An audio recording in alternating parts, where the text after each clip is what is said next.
What's going on, everyone? Coach Steve here, back again with my 2023 ADP outlooks. Next up on my list is my boy Jaylen Waddle. Last year, Jaylen Waddle had 117 targets, 75 receptions, 1,300 yards, and 8 touchdowns. He would wind up finishing wide receiver 7 on the season for his second year, which was really good. But what could be different for 23? Well, a healthy Tua Tagovailoa is a major issue, obviously. As long as he's healthy and playing 17 games, in a general sense, things should be good. But without Tua on the field, Waddle averaged about 4 catches for 62 yards. With Tua on the field, he averaged about 5 catches for 91 yards and about a half a touchdown per game. If you take away that one San Francisco game where he was like 1 for 5, it was a bad day for that, and for the whole offense.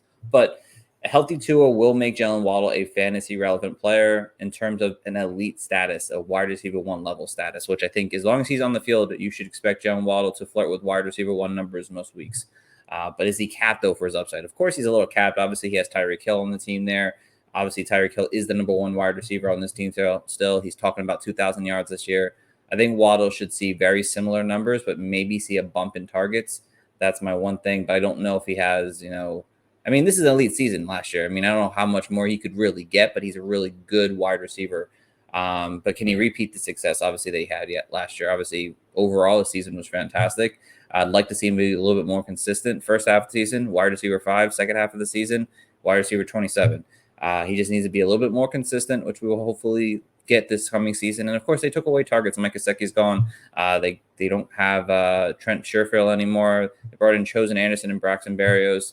It's a Waddle show outside of Tyreek Hill, and Waddle should be in line for another fantastic season.